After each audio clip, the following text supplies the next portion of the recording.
Hello and welcome to Tome of Uselessness. I'm Devin. I'm Dan. And today we're talking about the final season, season 6 Yep. of The Horseman Named Bojack. Yeah, our favorite sad horse. Our favorite sad horse. It is kind of sad because, that was the first episode we recorded, wasn't it? One of our first ones. I think Death Note might have been one of our first. I couldn't remember if we recorded Bojack first but released Death Note first. Yeah. Or if it was the other way around. I think Death Note was still our first release. Yeah, but I think we recorded Bojack first. Maybe. I think it was our big break. Well, yeah, because initially we did a Bojack, a Game of Thrones, and Death Note, and then we jettisoned the Game of Thrones one because we didn't like it. Oh, because it was terrible. Yeah, but we kept the Bojack. We kept Bojack, we kept Death Note. Yeah. And then we've done subsequent series. we did a season 5. We did a 4 and a 5? I think 4 or 5, and then 6. 6. Yeah.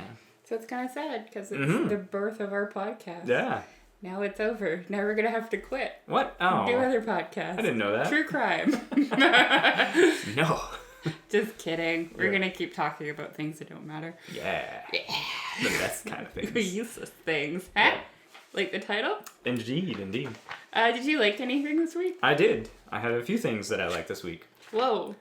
I went out and saw Birds of Prey, the Fantabulous Emancipation of Harley Quinn. Yeah. I believe is the full title, but even though they've changed it now because people apparently were confused, and I think they just called it Harley Quinn: Birds of Prey. Oh, okay. Which doesn't make any more sense because they should have just called it Harley Quinn and the Birds of Prey, which seems like it makes 100% sense because Harley Quinn's not in the Birds of Prey. Yep. How was it? Anyway, I enjoyed it. Was it better than Suicide Squad? Yes, but for me that's a very low bar to hurdle. Yeah, Suicide Squad is bad. Yeah, but it still kept a lot of the kind of frenetic editing from Suicide Squad and some of the pop lessons, pop songs in any scene kind of thing. It went a little far, even in my opinion, with that. Yeah, because I'm a hater for that. Yes. And I don't know, there was a couple things where there was a little too much slow down, speed up in some of the fights. Warner Brothers, they're still figuring it out, I guess, apparently. But I still like Margot Robbie. Yeah, she's as Harley great. Quinn. Yeah. And I, for the most part, really did enjoy the movie. Cool. I thought, was it Ewan McGregor? Yeah. Thought he looked cool in the trailer. Yeah, and he kind of really just plays it up. He's hamming it up that he's crazy weirdo. He'll be, nice one second and then, super creepy evil in the next kind of thing. Nice. Yeah, it was very good. I feel like my one major thing about it is that Oracle, she is the one who creates the Birds of Prey. Mm-hmm. But that's ex-Batgirl. Right. And they haven't introduced Batgirl, nor Barbara Gordon, nor Oracle in any of these kind of worlds yet. Oh. So she wasn't in it? She wasn't in it. Oh. And they kind of replaced her with this detective character who she was cliche detective character, essentially. And I was kind of this would have been... I'm a career woman with a gun. Yeah, and she's she got screwed over by, her previous partner and et cetera. So, and that's fine. But it was also kind of it's missing the Oracle chunk, essentially. Fair enough. But it's also because they haphazardly created these movies that it was Yeah. So I kind of got it, but I was also all right. But, yeah, thumbs up, I guess. Yeah. What else? Let's see. I read a Stargate book called Heart's Desire, Ooh. and which was funny because in that book they reference all these events and everything, and I was like, man, did I screw up? Because I'm trying to read these in chronological order. Mm-hmm. And I was like, is this a book from way later in the series? And then I double-checked, and it was from the 3rd season of the show. And then it made me remember how that was an era where they made 20 episodes a season. Oh. And so that a lot of stuff did happen in seasons of shows. That I was just wow. Anyway, that was good fun. Finished the comic half of Saga, which has been very good, very enjoyable. Ooh. Big epic 54 issues so far published. Yeesh. And it's, big Star Wars-esque kind of thing. And there's war and space opera. Good stuff. Cool. And then I just finished up something called Finding Drago, which was a Australian fan-made podcast by these two comedians, but it's like a spoof on a true crime podcast. Oh my god, now I want to watch it. Read it. Listen to it. What is it called? Finding Drago, and it's about like just these guys, and he's like a fan of Rocky IV, the character Ivan Drago, and he stumbles upon this like fan fiction novella that's been published, and then it's them trying to figure out who wrote it and why, but it does all the cliche like true crime stuff in there. Oh my god. I love true crime, so that is up my alley. Sure, and even to me, I don't listen to a lot of true crime stuff, but there were some funny elements in there. Some episodes were better than others, but like there's one he tries to wear like a wire to a library, and then like he's talking to like a producer at the ABC, and they're like, "You can't do that. That's illegal in Australia." And he's like, "Oh, you mean I can't use this footage that I've collected?" Nice. So stuff like that, right? Where it's just kind of hilarious. So yeah, it was 6 or 7 episodes, I believe it was. Cool. And I'll they vary. burn through that in one day. Yeah, they vary in length from 35 minutes to 48 minutes or something like that kind of thing. So cool. But yeah, that was Finding Drago. That's what that was called. Nice. Funny stuff.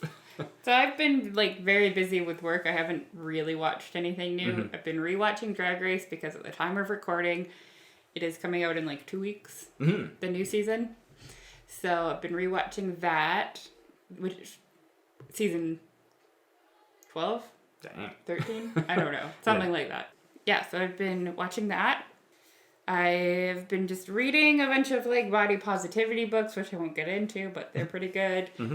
I finished the podcast Catch and Kill. I think there's 8 episodes. I don't know. There's the one, I think I talked about it on the podcast. It's Ronan Farrow. Right. Doing the Harvey Weinstein investigation. Yeah. Oh, okay. So there was, so is it finished being released and then that was like it? Yeah, I thought that it was going to be like an ongoing thing, but it was just basically like the back end of him writing a book. Kind of like a Hunting Warhead kind of thing where it was like 7 episodes and it's over. But it wasn't like an overarching narrative. It was more like, this thing happened. Let's talk to that guy. Right. These are the people that edited and fact checked. Let's talk to them, kind of thing. Sure. Yeah, it was really good. I enjoyed it a lot. Cool.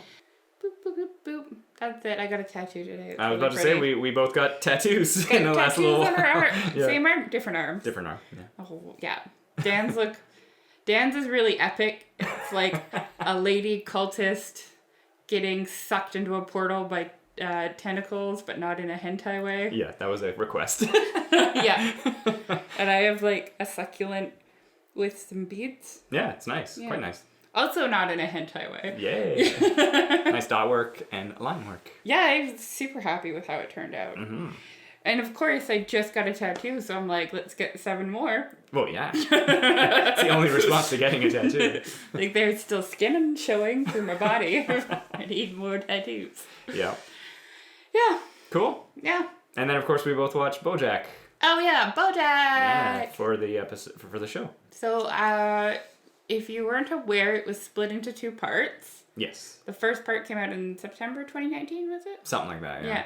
The second part came out in January 2020. Yeah. I watched all of the second part yesterday. Nice. Yeah. I rewatched from the beginning, like we spoke of last time.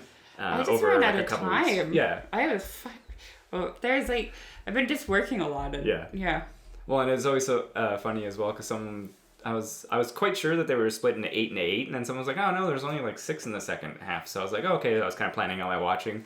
And then 2 days ago, I was kind of like, oh, no, there was 8. Like, I thought I gotta burn through a bunch of these. So, nice. Yeah, so I started watching like crazy. But last night I watched the final 2.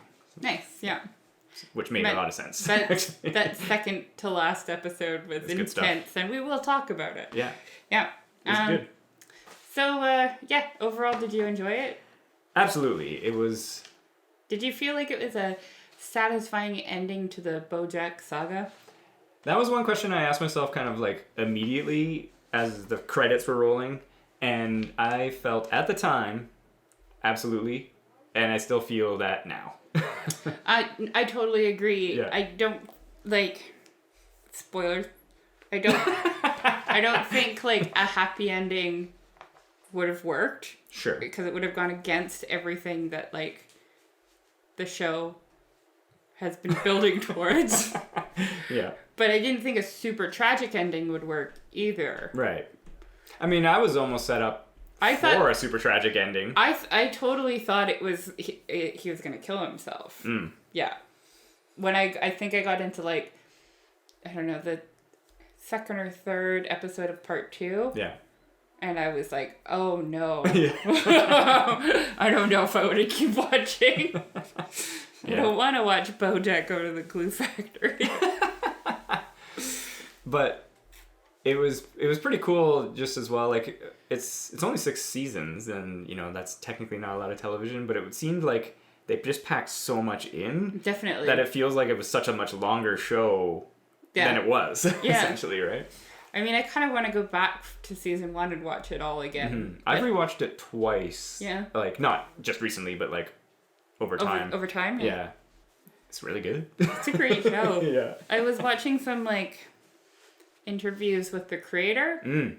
It was actually a really interesting story because he was shopping around ideas. Yeah. And one of the ideas he was shopping around was like a sitcom taking place during the French Revolution.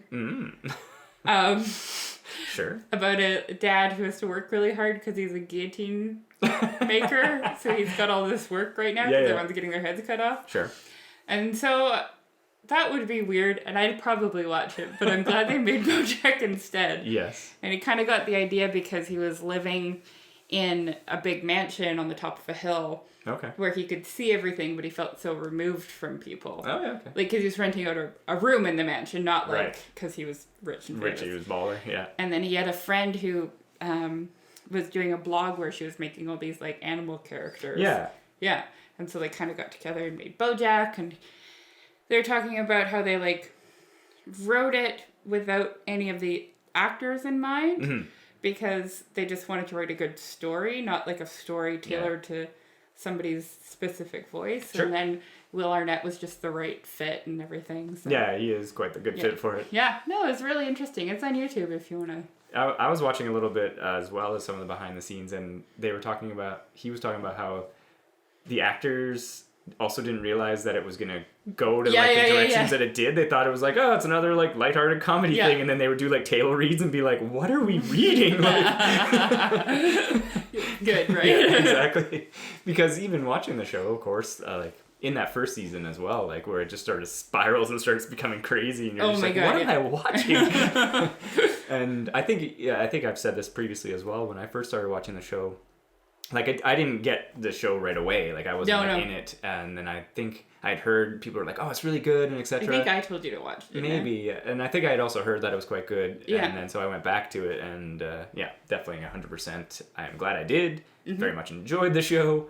Everyone's work was great, and so many of the things, you know, even rewatching it, and you can just see there's always like. There's a background gag or there's something going on in the main storyline. Oh my god, yeah. It's a hilarious show. Yeah. It's just also a heart-wrenching, honest show. Sure. Right? Well, and I think as well, it does really tap in, I want to use it into a millennial-style humor. Oh, for sure. Of, like... dark humor. It's crushing. Yeah. But the only thing we can do is laugh, otherwise it's more crushing. Totally. And this kind of really plays on that in one of my favorite moments is when they meet the white whale guy, and he's just like, oh yeah, I killed that dude. What do you know, I can kill anyone. Congress made a law saying if I have $1 billion, I can kill someone. And she's like, well, it's got to pass the Senate. And she's like, really, Diane? And he's like, well, the president. And he's like, really, Diane? And it's just like, oh, yeah. Yeah. I thought that was hilarious. And even just that whole character and just like, oh my God, obviously monolith capitalism is just like destroying everything. See, this is a problem for me because right now the podcasts that I listen to are like, first of all, a drag race one. Sure. So that's fine. Second of all, you're wrong about. I was going to say, you're wrong about what's going on. And the third one is like catch and kill, right? Yeah. So I'm like... That drag race is really just keeping me above that depression line. Because I'm like, oh my god, capitalism and these terrible men doing things to people. It was capitalism all along. But also, yes, queen. Yeah. I was going to say, before we get into it, one more thing. Sure. is that the actors and the creators saying the best part about doing the show is that they have people coming up to them and being like, you've taught me how to talk about my problems through your show. You give me the words to like communicate it. Yeah. And I thought that was very cool. Yeah, absolutely. Yeah. Because they do a very good job about, talking about depression or other addiction. Addiction, yeah. And loss, grieving, right? All of it. Yeah. The human condition, as it were. Yeah, let's all be sad together. Get out your tissues, kids. We're going to talk about Bojack. Yeah.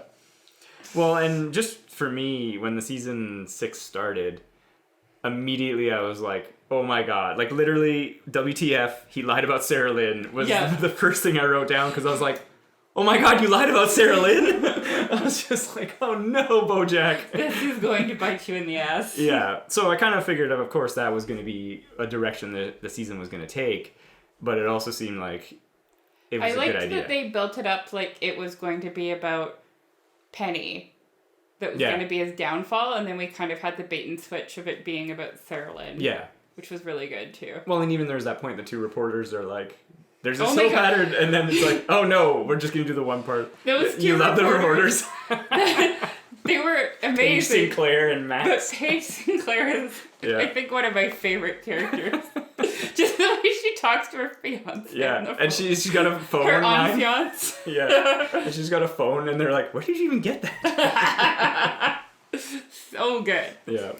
But it was cool how it's set up, kind of like some time has passed, everyone, this is where they're kind of at, and Bojack is making a go of it in rehab. Yeah. And... with his horse therapy. With his horse therapy, yeah, exactly. And there was that really great episode with PC where it showed all of like her with her child and stuff like that. Just being totally overwhelmed with her child.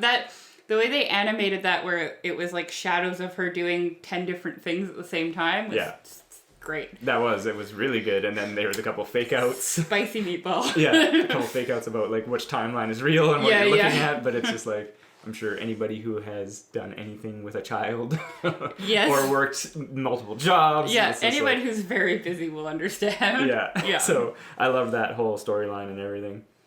Super good. Yeah. And then, like I was saying, it was kind of, I was unexpected about like what with Diane and how she's traveling in the country, and then she's doing like her stuff with Girl Crush and just like doing all like not feel good pieces essentially. Right? And like her boss is like, everything you're doing is like a downer and depressing essentially. I actually I don't know if you want to go episode or by the character maybe. Well, we've done that in the past. I was just kind of, because I was just going to burn through this first half, but because you hadn't watched the first half more recently than I did, but so, whatever you want to do, sure. Overall, Diane's story I really liked, and I'm happy that at the end she kind of got a happy ending. Yeah. So, you're putting your notes on. You're like, no notes! No, notes are back, sorry. And same with Princess Carolyn. I'm glad they both got happy endings. Mm-hmm. I really liked Diane's relationship with Guy. Yeah. I thought that was great. And I thought that it was cool that they, mentioned the side effects of, Antidepressants? Like, she is heavier in the second half of the show than she is in the first half of the show. And it doesn't, it's good representation. It doesn't change the way Guy feels about her. Yeah. It doesn't, they don't focus on it too much other than she's just heavier. I don't know. I thought that was kind of cool. Yeah, I thought that was going to take a dark-ish kind of turn when she's in the mall and then tries on the one shirt and then she's like, and then I need a size, and they're like, we don't put numbers on everything. Yeah. But then it didn't she was just like, all right, went on with her day kind of thing. Yeah. Right? She was more focused on her book at the time. Yeah. Right. I thought that was really good. Yeah. Fair enough. Yeah, I wanted to comment on that. Sure. Well, I guess, before we can get into, Bojack's main storyline. Character by character? Yeah, exactly. I was going to say... should we start with... Who do you want to start with? Diane, because we just talked about her? Sure. Okay. Diane, with Girl Crush, ends up traveling the States with this very handsome bison. Yeah. named Guy. Yeah. And they end up falling for each other. Mm-hmm. She moves to Chicago.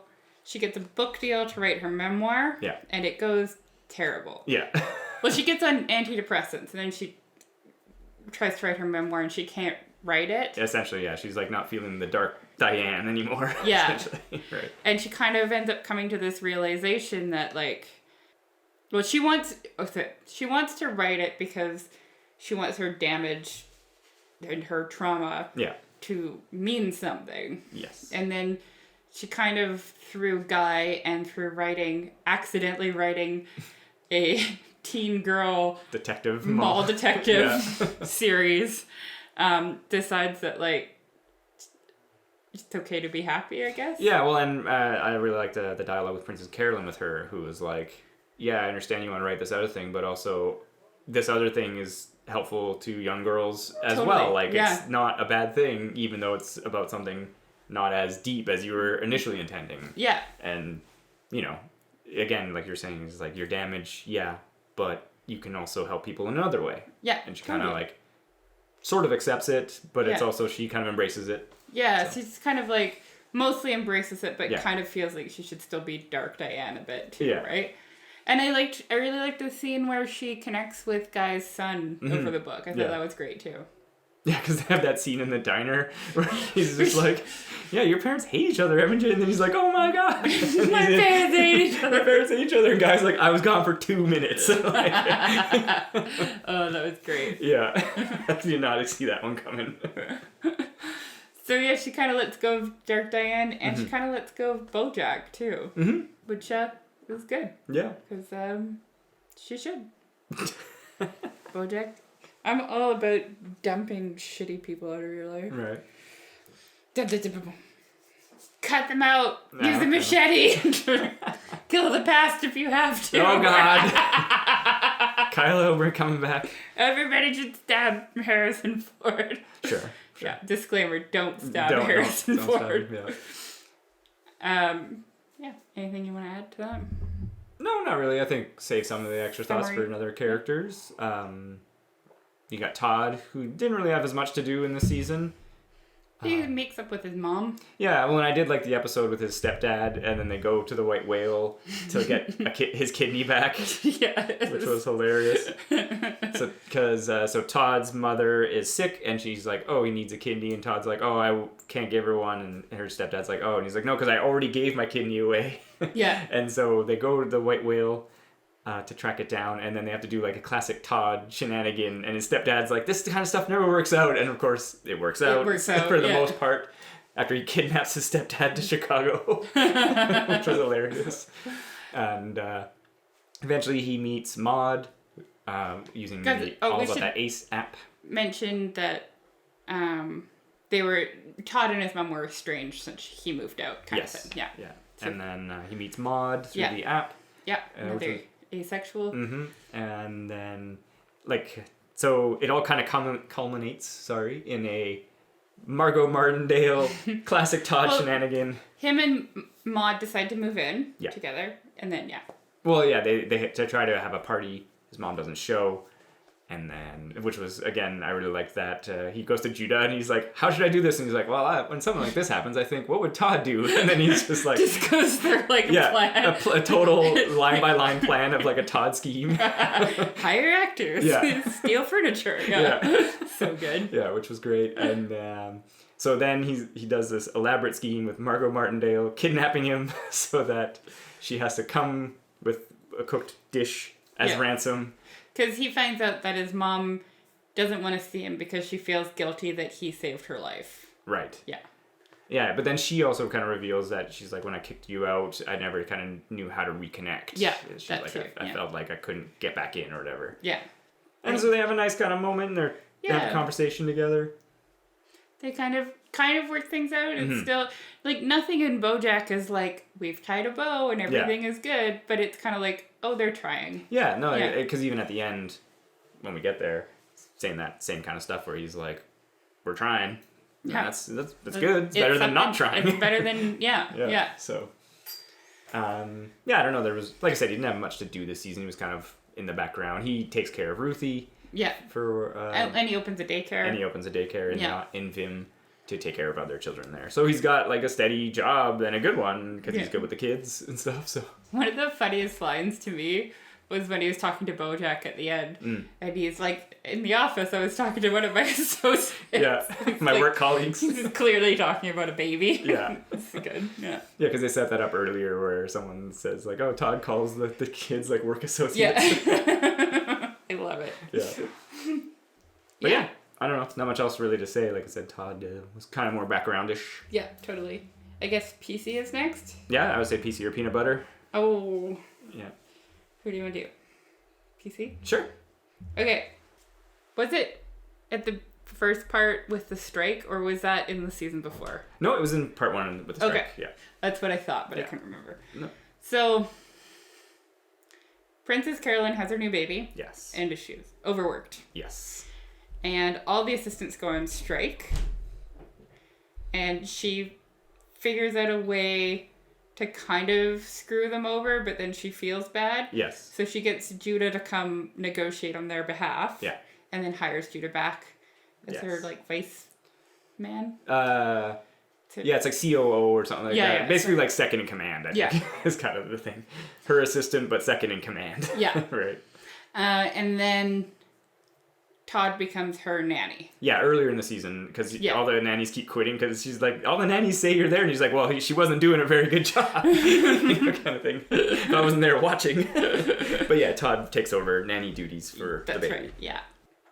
A lot of her time is spent trying to fix Bojack's situation. Mm-hmm. But ultimately, she falls in love with Judah, and I was so happy that she got a good, happy ending. Yeah. Yeah. Yeah, I didn't really see them getting together in a sense, but I also kind of was like, they have a great working relationship, and that could have been fine because it was kind of, I really liked, of course, that was in like, I think the third to last episode, where he's going to go play a music gig, and she gets the offer from Turtle to run like a new women's division of like their studio, and then she's like, wait, we could just do it on our own. Yeah. And then she's like, oh, or maybe I got to work on this proposal. And she's like, no, you go to your show. And then they both kind of go back. Yeah, right? That was so cute. So she goes to his show, but he's already left to go back there. Yeah, which I like that. Then he plays her little song that says he loves her. Yeah. I don't know. I was really happy they got together because Princess Carolyn always gets the short end of the stick, even when she gets what she wants. Yes. And I just wanted her to be happy. She works so hard. She does. Yeah, she does. Yeah. Yeah, it was...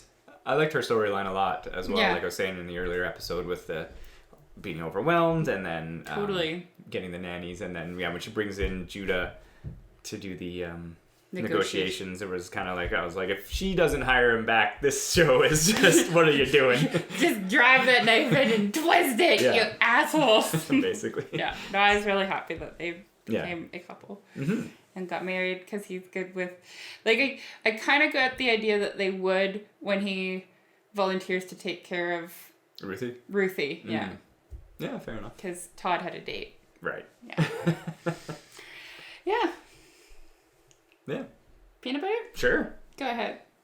Oh, snap. So, at the beginning of the season, he and Pickles are engaged. And... he, of course, has cheated on her with Diane in the previous season. And then eventually he reveals that to her. And they have that fight when everybody's like in the house. It was going to be a surprise wedding. Todd had planned it all. Classic shenanigan. But then that's when they have the fight about how they're going to break up.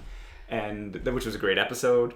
Oh, yeah. And that was when Diane was back in LA and she was revealing she was going to move to Chicago. And they all kind of help Pickles and Peanut Butter in different ways throughout the episode. I really like that one. And yeah, so they come up with a scheme anyway that Pickles is gonna sleep with someone to then like get back and become even. Yeah. But that's not really working out throughout the whole season until he meets Joey Pogo. Who's like a boy band. He's like a boy band Justin Bieber type. Yeah. He accidentally almost hits, I'm doing that in air quotes, Mr. Peanut Butter with his car because it was revealed to the world that Peanut Butter had cheated, so people were hating him, and then Princess Carolyn pushes him in front of the slow-moving car, and then she's all like making a sad dog meme. Right? That's right. And then they're all like, oh, he's like the face of depression. And then so him and Joey Pogo are going to go on this tour around the country talking about depression, and then Peanut Butter's just playing along with it because it's helping his career and everyone's loving him again. But then he's also like, I gotta tell you, I don't have depression. And it's like, according to this pamphlet, people who are depressed don't even know they're depressed. Right? And he's like, oh my God, I might be depressed. We should go on this tour. Anyway, it kind of culminates where Peanut Butter is like, you should sleep with Joey Pogo. And then that way it could really be even. And then they're like, and you'll never see him again. And then he buys Bojack's restaurant, Elefante. Yeah. And then Joey Pogo goes in with him, and Pickles is going to manage it. It's really stupid. Yeah, it's very stupid. They all have these ideas. But basically, Joey and Pickles do sleep together. And then he offers her a job as her social media manager. And she leaves, and they eventually break up. Yeah. Pickles and Peanut Butter. Not shocking. I was like, yeah, that's clear. No. And Peanut Butter's even realized that in that restaurant episode, which I actually really liked his. Just letting her go and everything. Yeah, letting her go, and he realizes that he's kind of like he's a problem with his relationships. Yeah. Right? That was so good. And I was like, oh, that's really some good growth for this character who's just been this happy-go-lucky guy essentially the whole show. For sure. Right? Yeah. And he has a great conversation with Diane. Where they're talking. That was a really touching scene between him and Diane, where they're on the phone together and just kind of just talking. Yeah, because she says a line where she's like, "Well, I feel like if we met each other now, things would have gone differently." And he was like, "Well, we wouldn't be who we are if we met now." Yeah, and it was really good. It was really good. Like I said, it was some good growth for that character, and. When we kind of, like, there's some time jumps and he's just sort of, like, he writes a memoir hilariously. Yeah.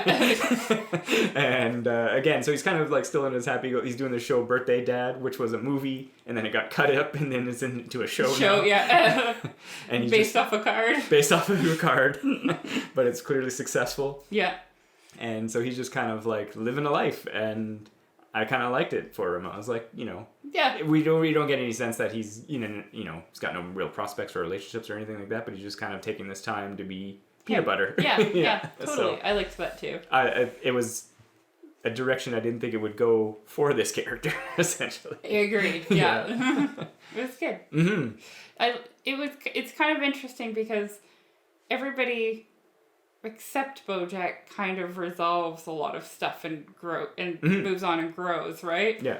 And Bojack does too, kind of, but to a lesser degree. Sure. Yeah. Yeah. So I guess we should speak of the horse of the hour. Sure. Well, unless I was trying to think of anything else for Peanut Butter. No. I feel like the part 2 of season 6 was mostly just Bojack heavy. Well, sure. Compared to other seasons, right? So Bojack goes to rehab. A few times. Yeah. Does pretty well. Yeah. Comes back out and does something happen between him leaving rehab and getting the professor job?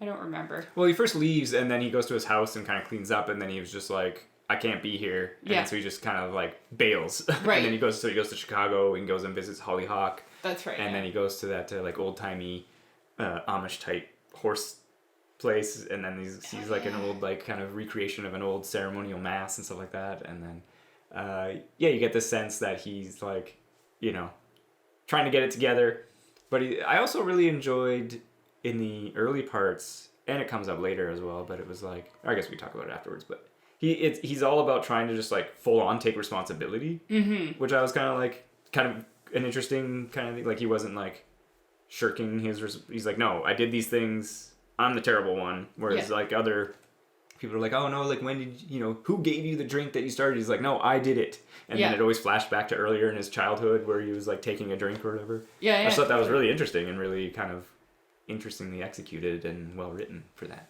But not much happens really before he takes the professor job. Like you said, we get more stuff with like Paige Sinclair and Hollyhock, and like she has that conversation with that guy, and so we're getting like a glimpse that so Hollyhock, it's all the dominoes that are being set up before it crashes. Hollyhock finds out that Bojack took that girl to prom and got these two kids drunk and stuff. Yes. Yeah. All right. Which was the last episode of part 1. Yes. Yeah. On to part 2. Sure. Like, there was still some really good stuff. Like, I liked how, like, with his professor, his therapy horse, accidentally drinks some vodka, and then he's trying to keep him like, clean. Yeah, and stuff like that. So, there was a lot of really good stuff there. I really enjoyed totally. it. Yeah. Okay, so part 2 starts with Bojack is a professor at a university. Wesleyan. Yes. Yeah. He's teaching drama. Mm-hmm. His life is going pretty good. Mm-hmm. He's reaching out to he's like going to AA meetings. My fucking favorite part is when his students, because he tells the student he's a bad actor. Yeah, yeah. And so he shows up at the AA meeting as a drunk. Yeah. And I loved it. It was great. And then another student does the same thing. Yeah. He's like, you can't act like an old person. And then he comes in and he's like, when I fought the war. He's all like in bad old man makeup and stuff. So good. Yeah. So just the idea of like acting students, like more than one, having like no forethought about like crashing an AA meeting is the funniest thing. And Bojack the whole time is apologizing. He's like, I'm sorry. It's one of my students. Yeah. And everyone's like into their story. Yeah. They're like, oh no, this guy really needs help. So they do a scene thing. Yeah. Performance. Essentially, yeah. And he gets a call. From Charlotte, Penny's mom. Oh yeah, being like, get these fucking reporters out of here, basically. And he's like, I don't know what you're talking about. Yeah. And has a panic attack. Yes. He tells his friends kind of what happened with Penny, because he hasn't really told anybody yet. Mm-hmm. Which I really liked that. Sorry. So, I mean, by friends, I mean PC, Todd, and Diane, because they all came to see the show. Yeah, and they're all like, there's whiteboards, and it's just listing all the bad things he's done, and then like Todd's adding things to the list. So good. And then he gets a call or Diane gets a call from Paige. Yeah. And then they learn it's about Sarah Lynn. Yes. And then I liked they do the classic dynamic where he's in the middle and you got PC on one side and Diane on the other side, basically being like, Dan saying, tell the truth, and PC's like, no, we can spin it. Yeah, yeah. Right? Doing her job, essentially. Yeah, totally. Yeah, but it was just kind of like that angel demon thing. Or devil. So when Paige calls him to like just get a comment, he basically says no comment, no comment, no comment. He denies everything. He's denies just like, everything. No. But then he comes to the realization that he wants to own up to it. Yeah. And so PC sets up a interview for him. Yes. Where he reveals everything, and it goes well. Yeah. And it's a positive reaction. Yes. And Birthday Dad has the best ratings ever. Yeah. So the network wants to do a follow-up interview. Yeah. And it goes terrible. And PC's like, don't do it. Yeah. Because even you can see, like, I like that shot of her, like, watching the first one. Yeah. Or is it, I think it's the second one. Yeah, I think it's more the second one. But anyway, her body language is just like the whole time is just like, this is going worse. Yeah. Kind of thing, right? Right, so I really like that. So she, does the second one, but the interviewer, gets... Paige Sinclair notes. Yeah, Paige Sinclair is like, I got you. You can nail him to the wall. Yeah. Yeah. And I thought that was so classic Bojack, where all throughout this show, he's just like, something goes right and he latches onto it and he's just like, let's keep it going kind of thing. It's like, doesn't know when to leave it alone. No! Yeah, it's just like, leave it alone. No, Bojack. Yeah. So he ends up getting sued by Sarah Lynn's parents for $5 million. Yes. He has to sell his house. Yeah, which was so hilariously executed. Yeah. Just like the real estate agent busts in. Instantly, like, right? Yeah. Your house has been sold. Get out. He's living with peanut butter. Yeah. The only work he can get is as an extra corpse in Birthday Dad. Yeah. And then he's not invited to Todd's party. He's not invited to Todd's party. And the only person who's reached out to him is a guy whose name I can't remember, but I'm sure I'm supposed to know who he is. Yeah, I'm sure there's a real life analog. It was like Westman, I think it was, or something like that. Was apparently Charlie Sheen's sponsor. That's what he says in the show, right? Yeah, yeah. So he's the only one who's reached out, and Bojack feels like all his friends don't want to talk to him. So he joins him, and things go from bad to worse. Yeah, basically. He's been trying to reach Hollyhock by phone this whole time. Yeah. He received a letter, but he's been too scared to open it. Yes. So things kind of come to a head when they go to a college. And these, I guess, like activist students. That's what I was guessing they were. Kind of, They invite him to a party, and he's going to leave, But then he reads a note from Hollyhock, Mm-hmm. and he ends up sitting down, and somebody gives him, like, after he, like, spaces out a bit, because she doesn't want to talk to him anymore. I assume that's what the letter was. Like, I know it, because that's what I was saying back in the first episode of it, that there was no kind of, like, Hollyhock confronting him about, like, what she learned. She was just more just like, hey, I just want to live my life kind of thing. Yeah. And then, I assume the letter was like, hey, I know, don't talk to me. Yeah, it's over. It's over. Yeah. So, he starts drinking again. Yeah. The old head of the network Mm-hmm. invites him over and makes him sign away basically his rights to horsing around because they're going to recut it as around and cut him out of it. Cut him out of it. Well, and they, of course, they had the line about the Cosby Show. That's what they're just going to call it, the show. The show. Yeah, and they're cutting him out of it, but they're going to pay him a large sum of money for it. Yeah. But yeah, he's basically like, it's his thing. It's always been his legacy, and it's just like taken away from him. Yeah. And then there's Blu-rays as well that have already been pressed, but they can't sell them because he's in the show. So. And she also mentions that like she was really happy that he didn't call her bluff on Herb. Yeah. Yeah, which is like one of his biggest regrets, I think. Yes. Is like letting them fire Herb, right? Yeah, not walking when Herb was fired. Otherwise, to keep the show going, kind of thing. Yeah. Yeah. So he goes on a bender. Yes. He gets super drunk, drives to his house that's sold. Yeah. Breaks in. I love that. He's just like looking for the fob and just crashes to the gates. Oh my god. And him rooting through the house. Yeah. Like and being like, why do I have pills? Yeah, who put these pills in here? And then he looks at like a kid's drawing. He's like, that's crappy drawing. Crunches it all out. Yeah. So he gets super drunk. And he's watching Horsing Around. Yeah. And then we cut to a scene. Episode 15. Which was... the penultimate episode. Yeah, I mean, every season of Bojack has that crazy episode, right? Mm-hmm. Like, there's the funeral one, the underwater one, the stupid piece of shit one. Yeah. Like, the one where his mom has Alzheimer's. Yes. It's all these great episodes. I actually also really enjoyed the one where Diane was trying to write, and like you said, she had that one was so... I meant to mention that. Yeah. That was so good the way they did that. Yeah, and all the alternate voices with Peanut Butter, and like, oh, you're damaged, and this and that. And then she was like, I can't put it to words, though, kind of thing. She keeps thinking about that Japanese art of like bowls that break and then get put back together with gold and stuff. Yeah. But anyway, so this was that episode, though, for this season, right? Like, it was so well done. Where he's in dream purgatory? Essentially, it's his brain, going through the last moments of your life kind of thing. Because he even mentions in it how he's like, oh, I'm having that dream where I have a dinner party with all my dead friends. Yeah. Right? So it's he goes to this house and it's his mother, and he's got like a plant, which was great because even Sarah Lynn, she's like, "What is she gonna like that?" And he's like, "No." She's like, "Oh, good, inside dirt." And the only thing that the bird thing, I was like, "Is this supposed to be something? Is this a metaphor?" I didn't quite get that either. Yeah. Or it was just his brain being like, it's his distractions in life or whatever. Maybe, I don't know.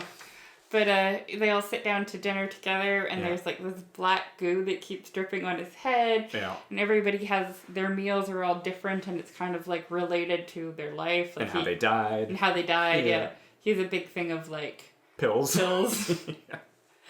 And they're talking about like the best and worst moments of their life, and... Yeah, and it's solemn. It's deep, and it's good, and you're getting all these character interactions. And Zach Braff is the butler. The butler, yeah. It was cool as well how like Sarah Lynn was aging throughout the entire episode. I thought that was cool too. Yeah, it was really cool, and just it's intense stuff, and it's again. And his dad was also Secretariat. His dad was Secretariat. Very dreamlike. And it's one of those things again. Yeah, if you've been watching the whole show, which you should have, but it's kind of like there's so many references, callbacks, and you understand where these character analogs are coming from because you've seen his past actions with them, right? So. Yeah, totally. And he keeps going, oh, this water tastes like chlorine. Yeah. Which is great.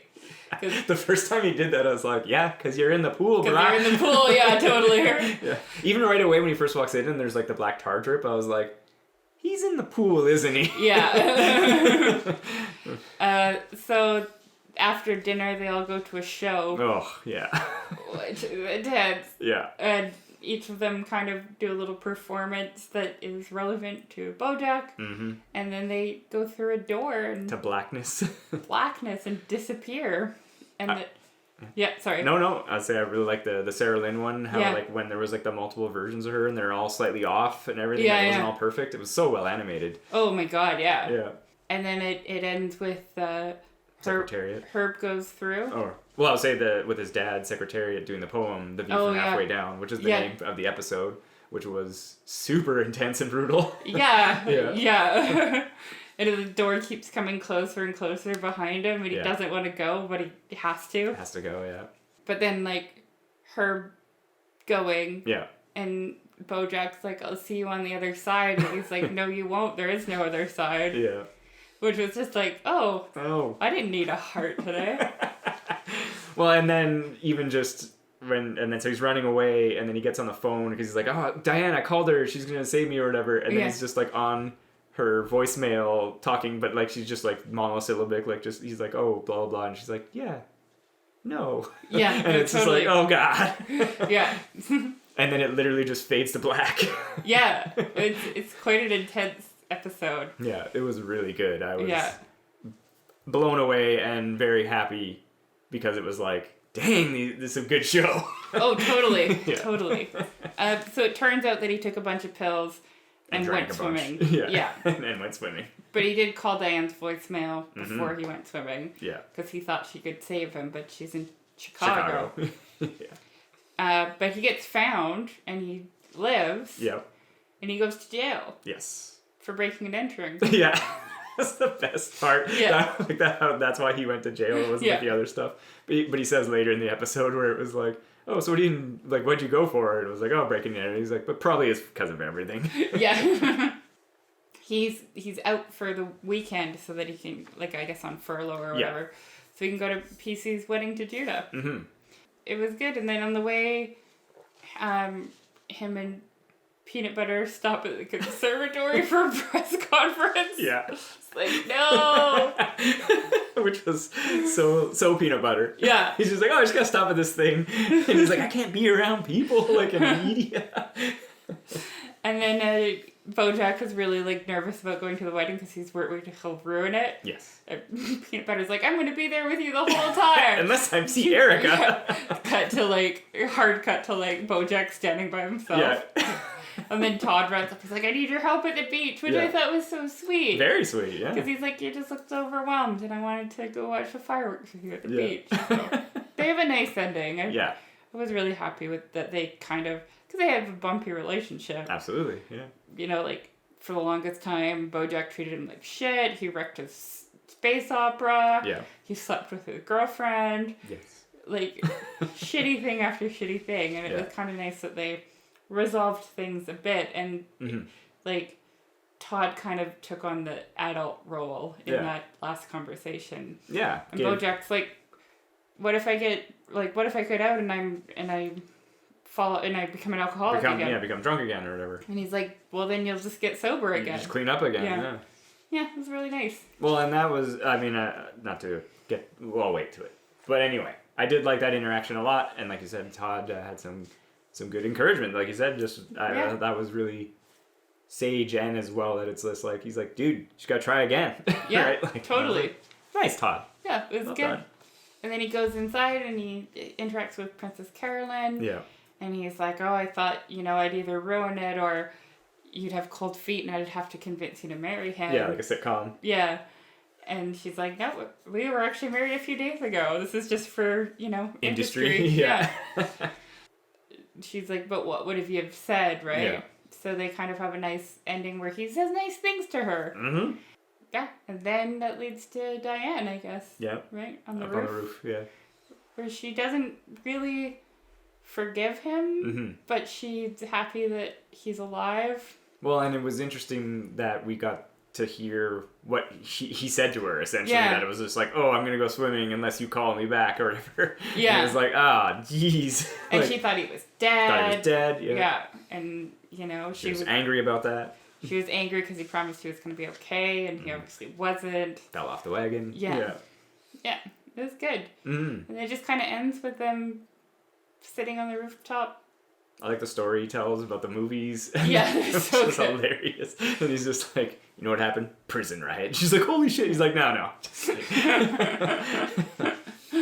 And now the guy loves another movie now. But that was hilarious. I thought that ending, it was kind of almost like almost like the Graduate ending too, where there's like the camera lingers on them for a while, and then there's like a song, and then it just like, you don't know when it's gonna cut. Yeah. Because they kind of look at each other a couple times, and it's just like, oh, but I loved it. No, I thought it was really well. It was like the best way to end that episode and to end the series. Yeah. Yeah, and we find out Diane's married to Guy. Yeah. The first book went well. She's writing another one, or she's written 2 more or whatever kind of. Yeah, because it's about another year later. So it's, let's say she was like, oh, it'll take her another year to write 1 more. So she's writing, like, say, the 3rd one. Yeah. And so things are going well there. She's living in Houston. You're living in Houston. Yeah. Which they kind of glossed over that when she makes a couple of cracks about Houston, and they just didn't have time for it, right? Yeah. But. Yeah, the way that ended, I don't know, I loved it. I was like... I thought it was so good. It was great. But I wanted to just go back real quick that, let's see, what did I write? Wrote great finale. All the characters have grown. I like this was a message at least I interpreted, of course. There's a bajillion things. But it was kind of cool how, like, Peanut Butter says it, and Diane kind of repeats it as well. It's like, that you are the sum of all your experiences. And there's no going back. And that's one of the things I liked about Bojack. Like I said, he was always trying to take responsibility. He was always I did it, and not trying to like hide that, except for a few times when he does, but then he's trying, and Todd says, you'll do it again, you're gonna try again, you'll try again. Yeah. I liked it. Yeah. Yeah, it was like, that scene with Todd was really good. Yeah. When he's like talking about how he's almost beat his record for being sober, and then he's like, and Todd's like, well, then you'll set a new record the next day, and the day after that, and the day after that. And he's like, yeah, but I'm in prison, and it's structured. And he's like, but what if when it's not structured? And he's like, well, then you'll just get sober again. Yeah. That's good. It's some good life lessons. Yeah, it was. It was ridiculous. I didn't think, and I was all like, oh. Bojack and the Sad Horse Show. I know, I'm sad that it's over, because it was really, really well done. Well, and...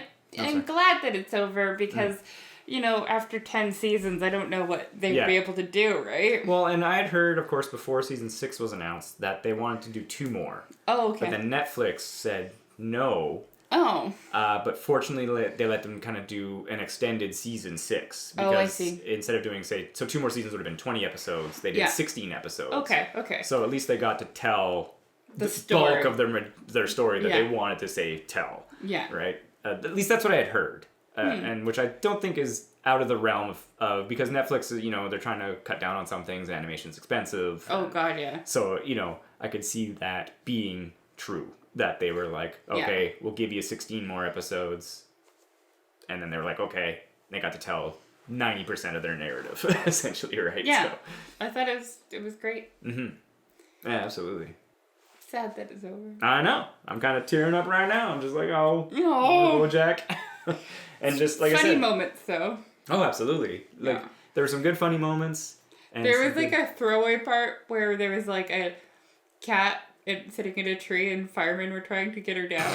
She's like, oh, guys, sorry about that. Yeah. Well, and just when Bojack and Peanut Butter go to the diner and there's the Fire Star poster behind there, which was that director, she was going to direct a woman-led superhero movie, and that whole kind of like plot line where she's just like, the guy's like, I always said after we've done every male superhero, their spin-offs and their sidekicks, that we have to do a female-led one. And then she does her pitch, and then she's like, you know, oh, she saves the day and everyone loves her, and they're like, oh yeah, okay. And then she comes back, she's like, no, women get shit on for having power. She's like, no one loves her, it's hard. And I was like, all right. I liked with Margot Martindale, where she goes to court. Yeah. And she's like, No, but I helped his son reunite with his mom. Yeah. And then they're like, yeah, but you also killed a bunch of people. Yeah. And then this random director comes in and she's like, you can't do this. I haven't had the chance to work with her. I've got a movie where she falls in love with a soccer mom. Yeah, and gives like this whole speech. Yeah. And the director's like, that does sound like a good role. Damn it, Margot. I love that she voices herself too. Yeah. And it's always like, character actor Margot Martindale. Oh my god, so good. Yeah. Yeah, a lot of good stuff. Unfortunately, it's over. But like you said, it was a satisfying conclusion. Yeah. And that's one thing that I liked a lot. It was good enough to be rewatchable. Mm-hmm. You know how, like, sometimes with shows that are really good at the beginning, and then they have, like, a terrible ending, it makes it hard to rewatch the start of Game of Thrones, because you know how it's going to end. Sure. Or Lost. Yeah. Right? Yeah, Lost. Oh, geez. So, it's nice that, like the show's still rewatchable. Yeah, and I think, like, as well as that, those strong seasons, maybe there's some ups and downs, but, like, it still all continued and laid a good, really groundwork for just the whole thing, right? I was, like, watching it at the end, I'm like, were they flying by the seat of their pants, or did they have the entire story mapped out? I would imagine that there was a little bit of both. Yeah. Maybe especially in the early times, but by the end, like I said, if they were like, this is all you got, then they were like, okay, well, at least we have to map this at least enough. Because they were talking about in one of the interviews I was watching, about the underwater episode. The view from halfway down, or view from halfway below. Oh, the underwater episode. Yeah. In the previous season, yes. Yeah, in the previous seasons. Yeah. Which is a great episode. Yeah, and he was like, oh, I really wanted to do an episode where no one talks. Yes. And he's like, but I don't know how to do that because all the characters talk. And he's like, on the other hand, we really wanted to explain, because in the first season, there's a cruise ship where there's like, it was a throwaway joke of like people from land going on, but also people from the sea going on. Right. And he's like, one of the people that worked on it really wanted to know what the underwater world looked like. Which was a great episode with like a lot of like Japan-esque stuff. It's all sardines and everything. Yeah. Totally. Yeah. So he's like, it just hit him one night that he could put those things together, because he could give Bojack a diving helmet and then he can't hear anything. And They can't talk. Yeah. Can't talk, can't hear. Right. Yeah. Which was, I think that episode won some sort of Emmy. Oh, which had won every Emmy. Every Golden Globe. Right. Every Academy Award. I mean, that was a great episode for sure. So beautifully animated. Mm-hmm. So yeah, I think like you were saying, there was a bit of both, and just like you said, they were exploring their creativity, but they had, these characters to do it with. Mm-hmm. And I think it was probably also a case of, I'm imagining there's just like the one guy writing it, maybe two or whatever, but like a limited team enough that it was like, here's kind of what we're doing. I think the showrunner had like a general idea, and then the writers filled in the gaps. Sure, exactly right. Like, it's difficult to write something like that all on your own, but like I said, there was a good vision behind for the like underwater episode. They just wrote like stage directions basically. Oh really? Yeah. Because there's no like there's dialogue. No dialogue. Yeah. And then he's like, but they didn't know how long to make the script. Right. Because like when you work with dialogue, you kind of have an idea of how many words per minute. Yeah, it's usually like in a script, like one page is about a minute of screen time. But then like with just stage directions, you're like, so they had the director of the episode end up acting it out to like time it basically. Nice. Yeah. Gotta get creative. Yeah, I don't know. I'm gonna miss the old BJ. Yeah, I mean, I'm trying to think if there's more I could say. I mean, obviously, like I said, it was great. I totally praised it. There's some theories I was kind of hearing about, but I kind of don't ascribe to a few of them, so I'm like, internet theories. But what were the theories? That he actually did die, mostly, is the main theory. Oh. And then episode 16 is either the afterlife or his brain or a coma or something. I don't like it as much. Like, I like it that and I think the writer even intended, but they're like, it's open interpretation, but it's like, no, he's alive and he's got to deal with life. This is what I was saying at the end of Rise of Skywalker. It's like, you got to deal with it. These are your consequences to your actions. Yeah. And I like that. I like that too. Yeah. No, I feel like it's not Bojack. Like, it would be too easy if he died. That's exactly what I feel as well. I'm like, it's the easier way out. It's like, you have to deal with it. I really felt like he was gonna, like, commit suicide. And I didn't really want to watch that. Right. So I'm glad that they went in this direction. Yeah. Yeah. Yeah, where, like you said, it is ambiguous enough that some people can be like, oh, no, maybe he did die. I don't think so. I think... I subscribe that he doesn't. It's truer to the show that he's alive and he's just living. Yeah. And he has to deal with everything. Yeah, because there's been multiple times where he's just kind of, like, let go in a situation where you're like, that could be a suicide type situation. Yeah. But he doesn't die. Yeah, yeah. Right? So, totally. Yeah. So, I don't know. Like I said, I also am not a fan of that theory. Alienating potentially tens of listeners. No! No! Yeah. I don't know. I don't, like I said, I liked the character growth. I liked the way it ended. Same. I'm glad I watched and went on this journey. Me too. Sad Horse is good. Sad Horse is good. I think for me, maybe just because the way it all kind of goes, but the Filbert season, which I think was season 5. Yeah, that was a great season. That was really good. It was really strong, and it was really dark, but it was really just like, there was obviously some good comedic moments in there, but it was like, it was a good culmination of what had come before. So it's like, and this just had to kind of like end it, and it did satisfactorily, but that Filbert season was really strong for me. Do you know what one of my favorite moments in this season was? What? When Paige St. Clair is with her sister, and her sister's like, why do you talk like that? We're from Fresno. We're from Fresno. Because she has this, like... 1920s well, like, this insane transatlantic accent that is, like, typical... Do you know about the transatlantic accent? I do Can I tell you about it? Sure. Okay, this is a sidebar. But it's important to Paige's character. It is very important. So...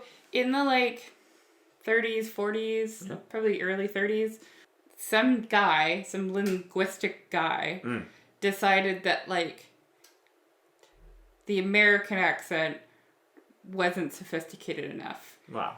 It's not wrong. So he came up with the transatlantic accent. Right.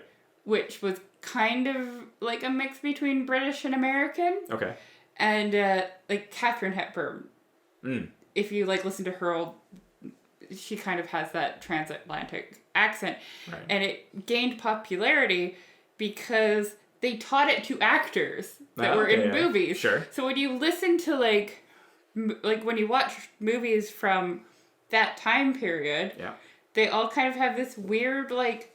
not real, but kind of snooty accent. Okay, yeah. And that's because of that guy. That's hilarious. And so that's what the Paige St. Clair, accent is, yeah. Accent is, yeah. So... well, and I guess Max was probably doing it as well, just not lesser. To a lesser degree. Not as good as Paige St. Clair. Paige St. Clair had a higher voice, right? So. Just... so good. And even all his, like, alliteration and, like, everything about, like... oh my god, it just killed me. I need a drink with a... you know, he's, like, ordering a drink all the time and everything. And she was, like, in her wedding dress the entire season. So good. Yeah. Even when she busts in initially into the newsroom, it's so good. It was the craziest storyline, and it really just made me giggle a lot. I was actually kind of surprised almost at it, because she does her story, and because like she has a moment with Max, and then she's like, no, I gotta just publish a story, but she wanted to go after the bigger story, and they kind of just cut it off, right? And that's when she gives her notes essentially to the interviewer, because she was like, no, there was still more to the story, and Max just wants to be with her. Good times. Aww. So stand out for you, Paige St. Clair, of course. Yeah, that's the funniest character in the whole show. To me. Yeah, that's fair enough. It's a weird, like, upper crust reporter Newsy. pig. Yeah. Yeah. She's got a nose for news. Cool. Yeah, I don't know. I mean, like I said. Should we wrap it up? Sure. I Would guess. you recommend the entirety of Bojack to somebody? Absolutely. It's only 10 episodes a season, except for this final one where there's 16 episodes, but they're half an hour apiece. You could definitely bang through that not too long. I watched part 2 in a day. Yeah, and it's 100% worth the ups and downs and the mild depression you'll get from watching it, and then the triumphant highs and then the more lows. I totally agree, and it's also beautifully animated and has an amazing soundtrack. Yeah. I really like the soundtrack. So good. And I think, like Devin was saying as well... And Paige Sinclair. No, but like just some weird stuff that you don't see in other shows, like the episode where he does an entire monologue. Yeah. And it's a funeral, and it's literally just him in front of a casket for 28 minutes. Yep. The underwater episode where it's no words, and it's beautiful. It's totally gorgeous. And then crazy weird stuff like in The View from Halfway Down where... Oh my god, yeah. Yeah, it just gets right at you. Or the Mom's Alzheimer episode where there's like 20 different timelines going on at the same time. Yeah, and I was about to say in the Filbert one where he's high and like his mind is just all whacked out and you don't know... He doesn't even know where he is and what he's interacting with, if it's real or the show. Like, just some crazy good storytelling. Yeah, I totally agree. Love it. Super good. You should watch it. If we're wrong, you can tell us on social media. We're at... I think that's what social media is for, right? Tome of Uselessness. Yeah, tell us we're dumb. Why else would you be on Twitter? We've had a couple fans reach out and they're nice. Yeah. Which I appreciated. Yes. If you can also reach out to us if you would like us to cover something specific. Yeah. Topics, suggestions, or questions. We still have discretion on what we want to watch. Of course. But we will take it under consideration. Yeah. You can also email us, tomeofuselessness@gmail.com, or you can go to our website, tomeofuselessness.com. It's got all the links. All the links to all the things. Yeah. And thank you for listening. Goodbye. Thanks for listening, indeed. I'm trying to think of a Bojack-related pun, but I don't know. I don't have one.